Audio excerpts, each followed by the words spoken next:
Welcome to Greg Ducharme Golf. I am Greg Ducharme, and this is your 3M Open preview. I'm really looking forward to this one. I know this event is in a rather difficult portion of the schedule, just coming 1 week off the Open Championship, and it can be difficult to get back into it. But I do think this is a pretty cool golf course with some really interesting aspects to it, which we'll get into today. We're going to go through the usual. We'll go through some of the course facts, some of the course stats, a really interesting statistic that you may not know about TPC Twin Cities. We'll talk about some of the comp courses and some of the keys to success here at TPC Twin Cities for the 3M Open. And of course, we're going to get into some players. We got quite a few players we're going to discuss as this season is, really worn on here, and we're getting into the last 6 events of the season, last 3 events of the regular season. We're really getting an idea of who the good players are, who's playing really well, what they're doing well, and players are starting to develop an identity. And this week, we're going to try to take advantage of that. Now, without further ado, I do want to get right into this, but I want to remind you first, if you haven't already, hit that subscribe button, leave a comment here in the chat. Really appreciate all of your involvement so far. This is a rather new channel. It's been really fun talking with all of you. Last week at the Open Championship, we had some great success. I couldn't believe the number of comments that you all left, and I encourage you to keep it up, and it really helps me out when you leave a comment. So this week, I want to know who you think is going to win. I want to know what you think is the winning score. You don't have to do it right now. Watch a little bit, learn a little bit about the golf course, and then leave that comment. I want to know your thoughts, and I'm going to share mine right now. So without further ado, let's get right into it. Again, the 3M Open takes place at TPC Twin Cities up in Blaine, Minnesota. And here are some of the facts. It is an Arnold Palmer designed golf course. He designed this place in the year 2000. And I think there are some really interesting similarities when you look at the holes to what maybe a Bay Hill looks like or something along those lines. Now, originally, this golf course was hosting PGA Tour Champions events. And it was called the 3M Championship at that point. But it became a PGA Tour event in 2019. Ahead of that, they did a renovation. It was done by Steve Wensloff in 2018. And that was really to prepare it for the modern PGA Tour player. It is a par 71 at 7,431 yards. It's a long golf course for sure. And it has big greens. The average green size is 6,500 square feet. And being up in the north, as we see a lot this time of year, the greens are bent grass. The fairways are hittable. You can hit the fairways for sure. They average 35 yards wide. Players hit a lot of drivers out here, not on every hole, but quite a few drivers. And you have room to hit it. The rough is a bluegrass and fescue mix, which last year it was 4 inches. I haven't seen the fact sheet yet. It's just simply not out yet. But last year it was about 4 inches. That seems to be pretty typical on the PGA Tour. So it's a really cool golf course for a number of reasons. It tends to play on the easier side, but it's not without challenge. So we'll take a look at some of these stats here. These are the scoring averages year by year. And you can see it ranges. Yeah, I'd say it's a pretty wide range. At its hardest in 2022, it was 14th on the PGA Tour. It averaged over par for the week, 71.44. Last year, it was one of the 10 easiest courses on the PGA Tour, averaging 68.84. I would say that's more typical. You have a couple instances here, 2024, 2022, where it was on the more difficult side. But for the most part, it's average to easy. And when you really look at what the golf course asks for, it's really on the easier side in most categories. Some of the longer average tee shots are hit here. The fairways are definitely on the easier side when it comes to averages, how often the field hits them. The greens are easier to hit, as you would expect, being 6,500 square feet. The one challenge here, one of the challenges that may surprise you, is scrambling. In each of the 7 years the 3M Open has taken place here, it has been one of the 16 toughest scrambling courses on the PGA Tour. In 2023, it was ninth in scrambling difficulty. It's also pretty difficult from the sand. It has been a top 10, I guess, largest proximity to hole from the sand 6 of the 7 years. And at its easiest in 2020, it was 13th on the PGA Tour. At its hardest, it was second in 2022. So scrambling, bunker play can be challenging here for sure. But as you're going to see when we look at past winners here, it's not really that big of a deal. And the reason is, if you're playing well, if you're hitting the ball well, you're hitting a lot of greens at regulation. And we'll get to that in just a moment.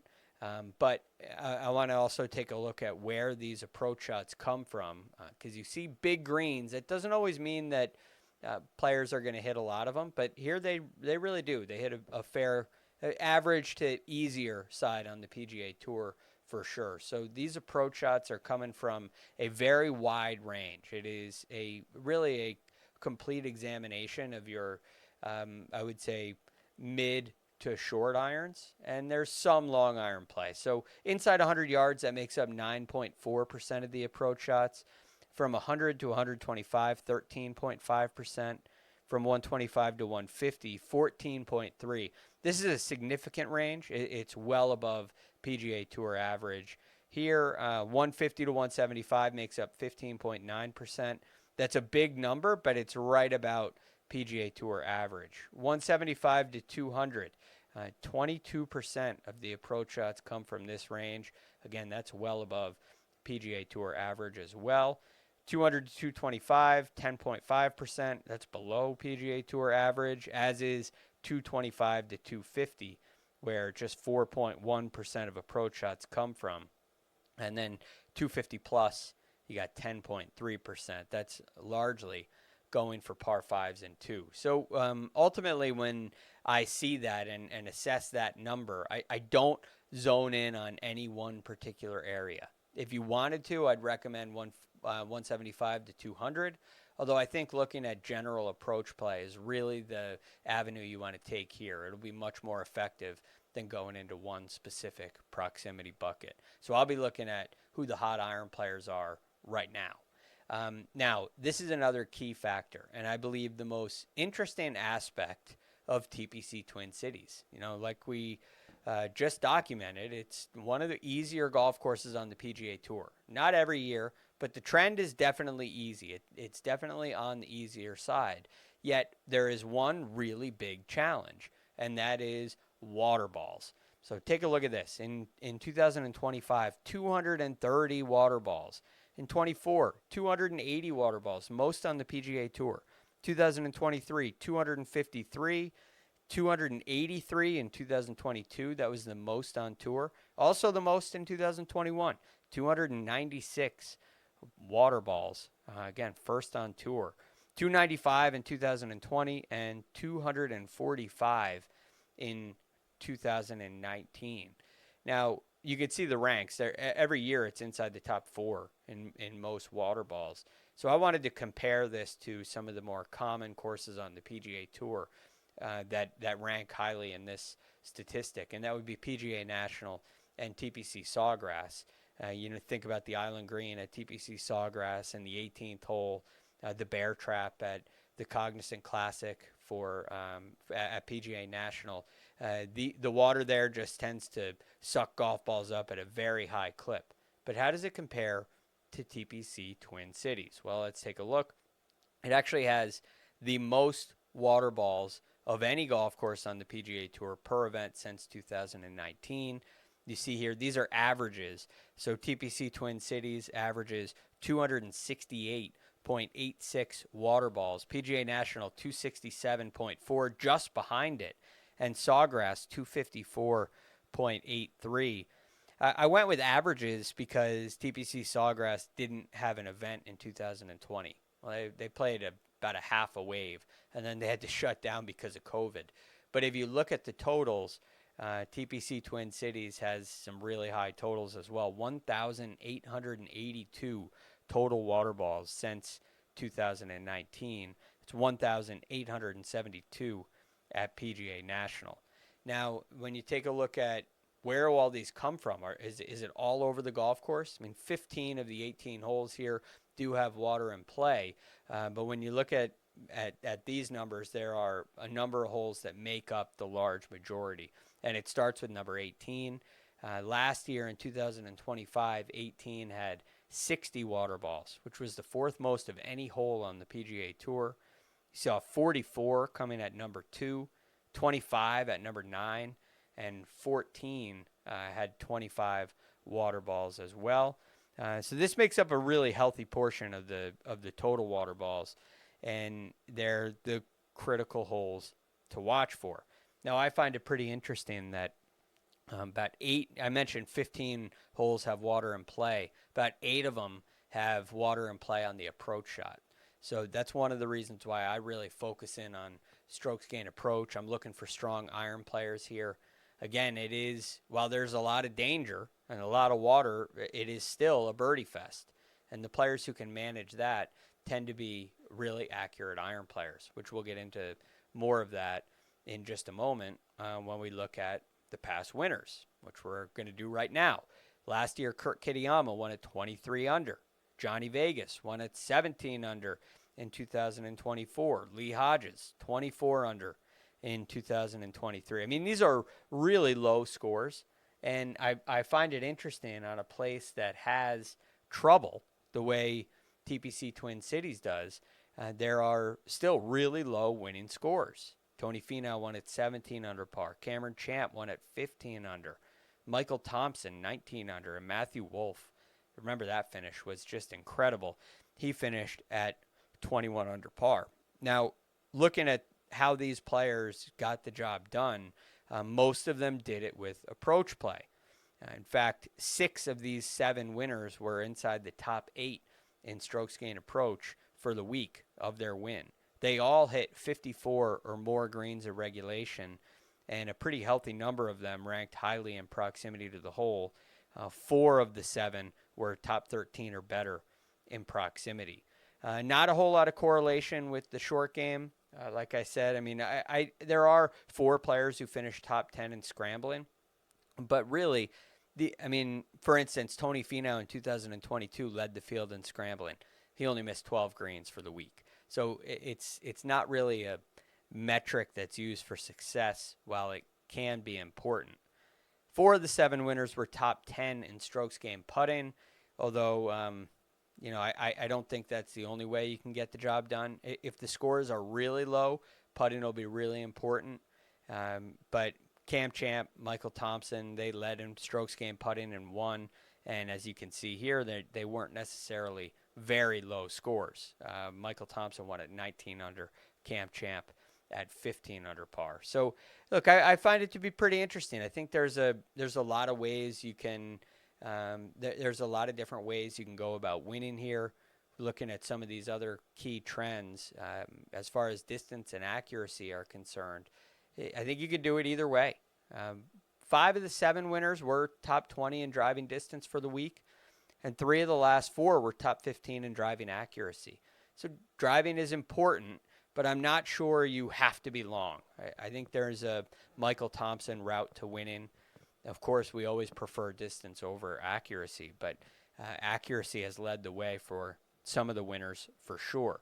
I mentioned the approach play performance and how important that has been. You look at the greens of regulation, again, we talked about iron play. We talked about the scrambling and the putting. I don't necessarily think those are key metrics. I think this ultimately is a short iron play and putting contest. Those are 2 key areas you're looking at with a little emphasis on driving. So I will look at a really strong driver of the ball with really strong iron play. If the putting's not quite there, it's not a huge concern. I'm especially looking at recent putting performance more so than any year-long statistics when it comes to the putting performance. So, this is it's a very well-balanced golf course. It's not one where we're going to be looking at key proximity numbers. We're not going to be doing that. this week. What I think is a great way to go about doing this is looking at some more broad statistical categories, looking at things like course history, some of the comp courses, which we're going to look at right now, starting with the best course history at TPC Twin Cities since 2019. We got Kurt Kitayama, Cameron Champ, Max Grazerman, Tony Finau, Emiliano Grillo, Taylor Moore, Sam Stevens, Max Homa, Lee Hodges, Patrick Fishburne, all making the list of the top 10 best players. Here you got to have at least 2 starts at TPC Twin Cities to qualify for that. Now, as many of you have asked me to do in the past, we are going to get into some of the comp courses. And there are 3, and I find them to be pretty interesting. One is Silverado, which is in California, no longer on the PGA Tour, although it did host an event last year. So we're going to look at that one. We'll look at Sedgefield, which is the host of the Wyndham Championship, and we'll look at TPC Deer Run, the host of the John Deere Classic. So these are the 3 statistic-based comp courses that are pretty important to look at. They don't really include water, which I find interesting, but statistically, the players who play the best at those courses play the best at TPC Twin Cities.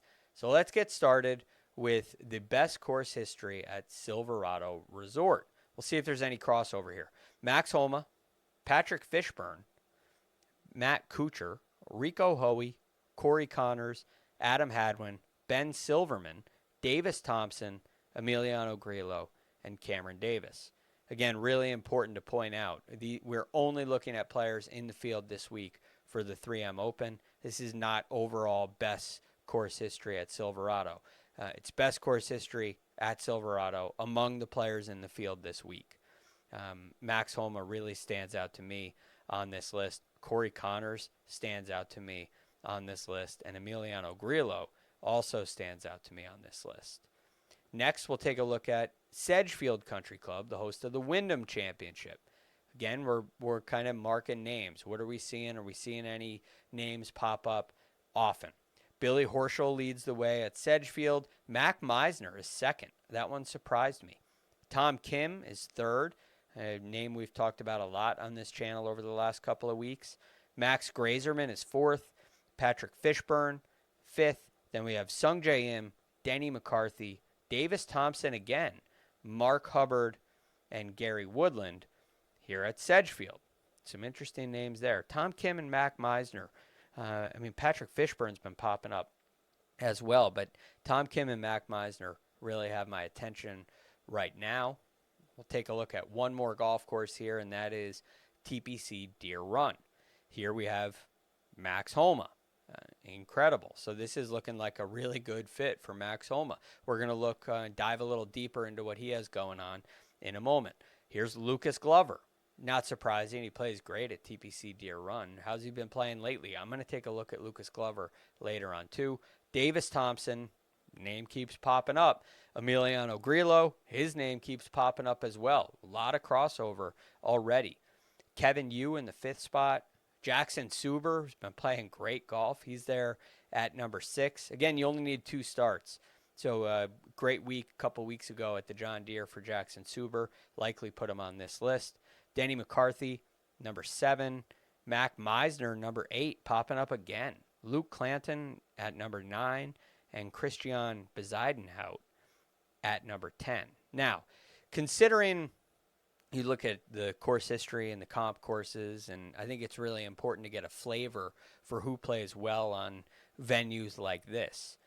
But I also wanted to take a look at who the best players are, because this is a really interesting field. If we were doing this in a major championship, the list of the best players would also look a lot like the odds board.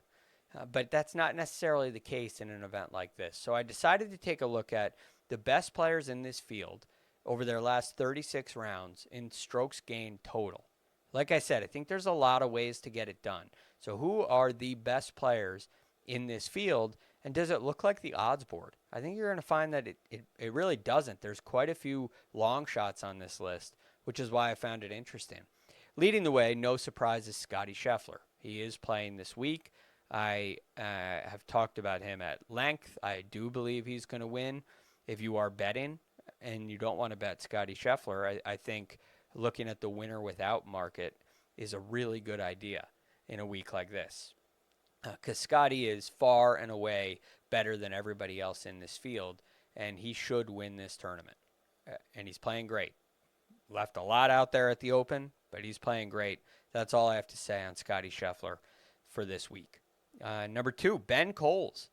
Maybe not a name you were expecting, but he's been playing great golf, and he pops up as number 2 on this list. Ryder Cowan is number 3. I'm sure a lot of that has to do with his performance at the Open last week. Jackson Koivun, number 4. Really impressive. We'll talk more about him. Doug Gim at number 5. Mac Meisner. Boy, has that name popped up a lot. He's at number 6. Tom Kim, name popping up again. We have Zach Blair at number 8. Kurt Kitayama rates very highly in the course history and is the defending champion this week. And Christian Bezuidenhout popping up on back-to-back slides. One last thing that I wanted to look at, you consider a field like this. Are the, like when I see a name like Ryder Cowan pop up, is Ryder Cowan popping up because of the tournaments that he's playing in, because of the field strength he's playing against, or is he really playing that well? So I decided to look at a statistic called weighted strokes gained total. And this measures how you perform based on the fields that you play against. And here are the top 10 players in the field in weighted strokes gained total. Again, over the last 36 rounds, Scotty Scheffler leads the way. No surprise there. Ryder Cowan, number 2. Very surprising to me. Kurt Kitayama moves up to number 3. Maverick McNeely at number 4. Jake Knapp, number 5. Jackson Koivun drops a little bit, but not much. He's at number 6. Hideki Matsuyama, no surprise there. Tom Kim, Keith Mitchell, and Corey Connors round out the top 10. So definitely a fair bit of crossover that I find to be rather interesting. And a lot of these names that we saw multiple times, I'd like to get into. But one last thing on the weighted strokes gained total, you'll notice that looks a little more similar to the odds board. The better players tend to play better in the bigger events, and so you see those names kind of creep up there rather than looking at just raw strokes gained total. I do think in an event like this, either way, you're fine. It may even be more beneficial to look at the raw strokes gained total because this is not the strongest field. So I wouldn't take anything away from a player who's been playing well in not the strongest fields, but has been playing well. This would be, in that case, another opportunity where he could play very well. So I do want to now get into some of the players and start naming some names here because we got a lot of players that I want to go through. One of them is Kurt Kitayama. He's first on my list. He is the defending champion. I don't normally do that, and I normally stay away from defending champions. But his name popped up on so many of these lists. I'm just very curious about it. And then I started looking at some of his results, and the results have been middling. You look back at the earlier in the year around the RBC Heritage right after the Masters, he rattled off 4 straight top 20 finishes, including a T10 at the PGA, which was a major. So he was playing really well. And it slipped a little bit. In his last 3 events, he was tied 40th at the Open, tied 44th at the Scottish Open, tied 25th at the Travelers, and the U.S. Open was tied 53rd. So I don't necessarily look at that as a bad thing, seeing a couple finishes outside the top 40 over there in Scotland. Perhaps links golf just isn't the answer for him. I don't think that's a sign of trouble. What I am really encouraged by is his record here at TPC Twin Cities, where he obviously won last year, and in 2024 he finished tied 6th. I think this is just a great venue for him. He actually finished tied 6th losing strokes putting back in 2024. So it's looking like this is just a great setup for Kurt Kitayama. And when I look at his recent form, there's nothing so alarming that's going to make me stay away. So in this case, course history is going to carry a little more weight than it typically would for me. So big fan of Kurt Kitayama this week. Hideki Matsuyama is a big-time player, one of the bigger names in this field for sure. But he hasn't been on a lot of people's radar lately, and he really hasn't been playing very well. Hasn't been driving the ball well this year. The putter's always spotty. His iron play has been good, but it's been a little spotty over the last 5 weeks.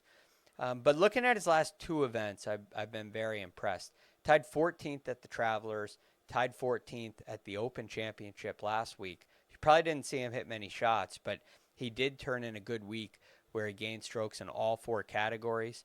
And at the Travelers Championship, he barely lost strokes approaching the green. So this is looking like a game that is more and more complete. Every aspect has the ability to spike. Every aspect has been good at some point. So what about his course history? It's okay. It tied 30th in 2023, also played in 22, but he withdrew and finished tied 7th in 2019, the first year of this event. I certainly think a player of Hideki Matsuyama's caliber can work. Jackson Koivun, this kid is so impressive. 9,200 on DraftKings this year, so he's up there near the top of the board. We talked about him ahead of the John Deere Classic. I paid a lot of attention to him, and he ended up missing the cut, which was a little bit of a letdown. But I do believe, in that second round, he was getting a little treatment on his neck. They were putting some tape on it. I'm just wondering if he was injured at that point, and it led to some of the, poor ball striking than we're used to seeing out of Jackson Koivun. But I was very encouraged at the ISCO Championship. He ends up finishing in a tie for 10th, which was a very strong performance where he gained strokes across the board. He struggled. He lost strokes in nearly every category except driving at the John Deere Classic. But then you look at this resume before that, and it was a tied 23rd at the U.S. Open, where he gained strokes across the board. Tied 4th last year at the Pro Tour, which is Silverado, one of our comp courses. And he played very well, finishing tied 4th. Beat 8 of the 10 American Ryder Cup players who were playing that week. It was a tied 5th at the Wyndham. That's at Sedgefield, another one of our comp courses. Tied 6th at the ISCO, where he just finished tied 10th. Tied 11th at the John Deere Classic. The guy has stepped up almost every time he's teed it up in a PGA Tour event. I think it's more likely than not he steps up this go-around at the 3M Open. So Jackson Koivun, I'm very curious. He very much makes my list in, I would say, a pretty strong way. Next on the list, we have Corey Conners. This probably, I first looked at Corey Conners. I was thinking, I don't really like his game in a birdie fest. But look at what he's done recently. He did finish tied 7th at the Travelers, which was a birdie fest. Beyond belief. I mean, they went crazy out there. So I do think that he can handle it. He also finished tied 14th at the Open. Like I said, tied 7th at the Travelers. And his approach play has been really strong. At the Open Championship last week, he gained 6.9 strokes approaching the green, which is great. Gained 2.9 at the Travelers and 5.2 at the U.S. Open. So his approach play has been very strong, which is typical Corey Conners. But you take a look at his putting. He's gained strokes putting in his last two events. And at the Travelers, he lost 0.1 strokes putting. So, the putter has clearly been working better for Corey Conners, and that's all we need. Just one start here in 2019. Long time ago, he finished tied 46th. I certainly think he lost 6.9 strokes putting that week. I don't think that's going to happen again. I think Corey Conners will be more of a factor this week. I'm not sure how much TV time he's going to get, but I do think he's going to put a strong finish on the board. Next, I want to go to Max Homa, who I was having this conversation on SiriusXM not long ago after the John Deere Classic. We were discussing whether or not the second place finish at the John Deere was a big play from Max Homa. Was this a big deal? And I was very cautious about that because he has this tendency of performing well at courses that he performs well at, and it doesn't necessarily mean that he's back or in great form. So second at the John Deere Classic last year, That was his only top 10 finish on the PGA Tour. He finished tied 5th at the John Deere. He's also played very well. He's done this at the Masters on a number of occasions. And it doesn't necessarily mean that the good play is going to continue. But he did finish tied 28th at the Open, tied 39th at the ISCO Championship. And what I'm very encouraged about is his putting. He's been putting very well. He's gained over a shot and a half putting, over a shot putting in 5 straight events, including the Open Championship last week, including the Charles Schwab Challenge, which is on bent grass greens, including the John Deere Classic, which is on bent grass greens. I was very encouraged by that. He's gained strokes approaching the green in 3 out of his last 4, and it was 4.7 at the Open Championship. So I do think Max Homa is swinging really well, and popped up on a couple of our comp courses this week, like Silverado, like the John Deere. I think TPC Twin Cities could be a really, really good fit for him. And he has finished tied 3rd here. Did that back in 2020. So pretty impressive stuff. Max Homa looks like, he might be my one and done play this week. We'll see. But I'm feeling that strongly about him right now. We already talked about Jackson Koivun, but there's another youngster who may surprise people this week, and that's Johnny Keefer. I'm very encouraged by what I'm seeing out of Johnny Keefer. He was tied 3rd at the Scottish Open and tied 59th at the Open Championship. He didn't quite hit the ball as well at Royal Birkdale, not nearly as well as he did at the Renaissance Club, and not nearly as well as he has been. You go back to the CJ Cup Byron Nelson, and Johnny Keefer has gained strokes approaching the green and off the tee in all of those events, which is 6. So 6 events in a row he gained strokes off the tee and approaching the green. That streak broke at the Open Championship last week.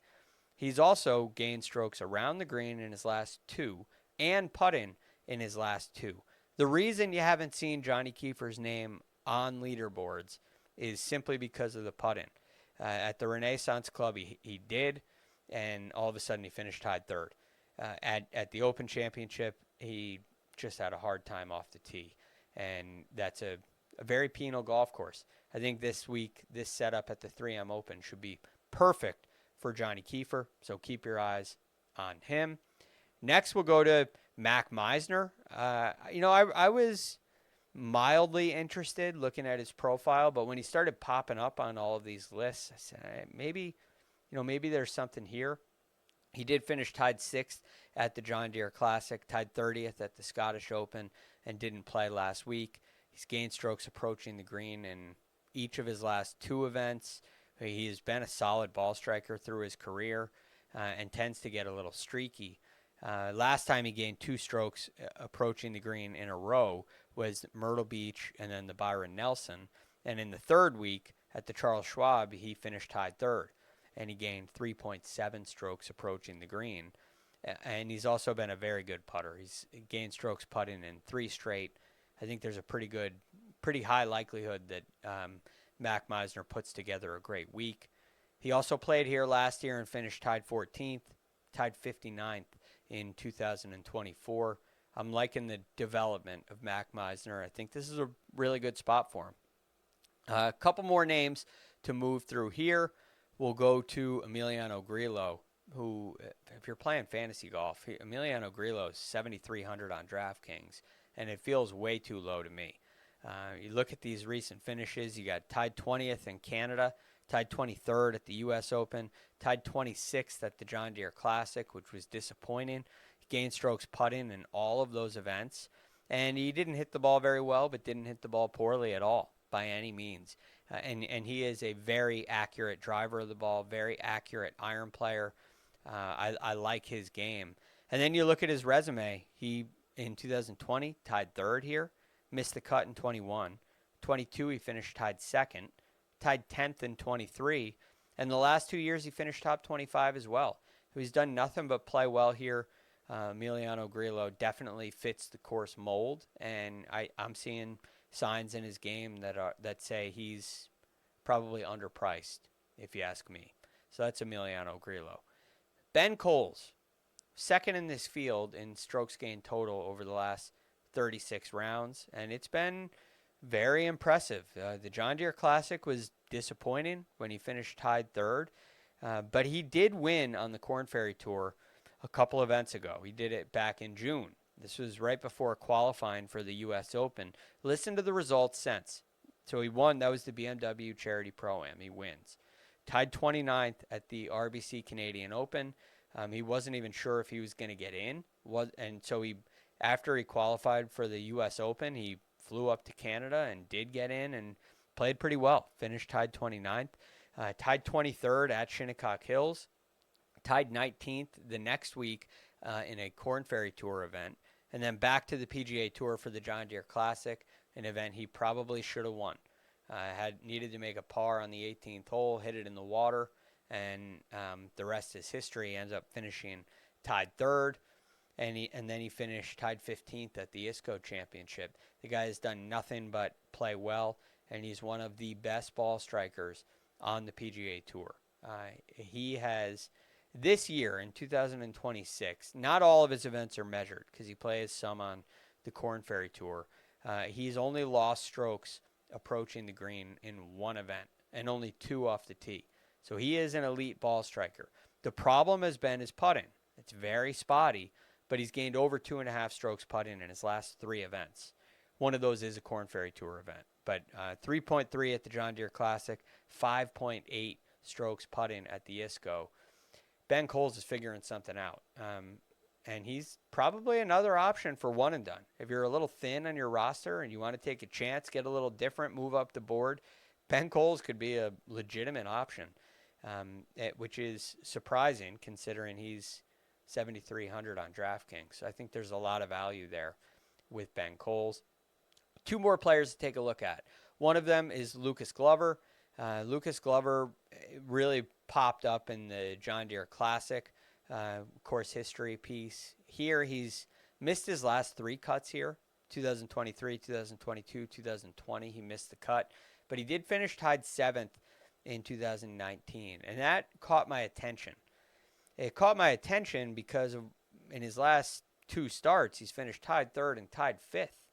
Tied 3rd at the John Deere Classic, tied 5th at the ISCO. And, my thought process is this is a guy who knows how to hit iron shots at the flag and hit them close. In both of those events, he gained over 7.5 strokes approaching the green. I mean, big numbers. This is a really good sign. He finished tied 5th and tied 3rd, losing strokes putting. Well, at the John Deere, he gained 0.1 strokes, but basically nothing. He can do it with just ball striking. And then, so I'm a little worried about 3 missed cuts here at the 3M, but he does have a tied 7th, and he has a tendency of playing really well this time of year. You remember a couple years ago, he won at the Wyndham, Sedgefield comp course. Then he won at won in Memphis in a playoff event. It was really hot. It's been hot up in Minnesota this summer, and I'll keep you posted on what the weather's going to be later in the week. If you want to keep up with more constant updates on things like that, check out my Twitter account. I'm at TheRealGFD. But I'm just very interested in Lucas Glover. It seems like he's getting hot right now, and the price at $7,100 doesn't reflect it. I think there's a lot of value to be had in Lucas Glover. Last but not least, a player definitely in the value range that has caught my eye over the last couple of weeks is Aaron Wise. Aaron Wise took some time off. He was a really good player on tour, took some time off to address mental health. When he came back in 2025, when did he come back? So he played a couple of Corn Ferry Tour events.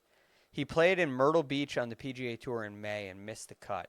He missed the cut in Canada, tied 51st at the Rocket Classic, missed the cut at the John Deere, the Barracuda, the Wyndham, the Sanderson Farms, the Cognizant Classic, the Puerto Rico Open.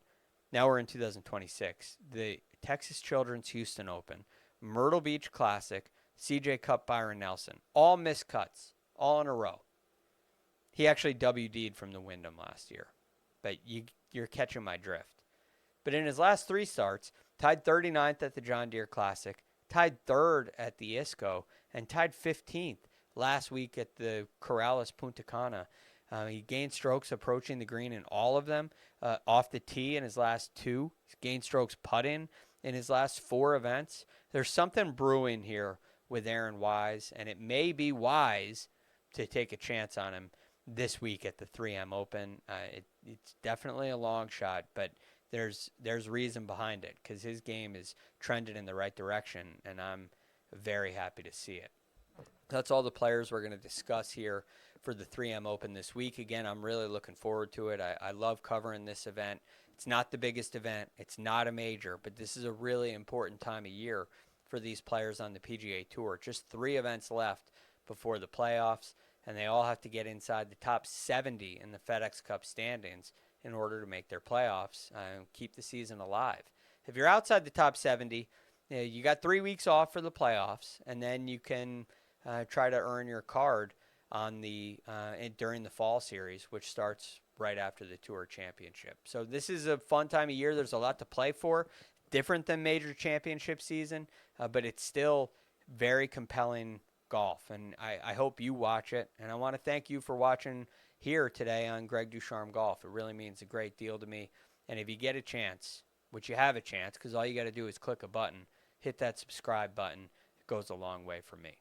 I'm Greg Ducharme. Thanks so much for watching us here on Greg Ducharme Golf. We'll talk to you again next time.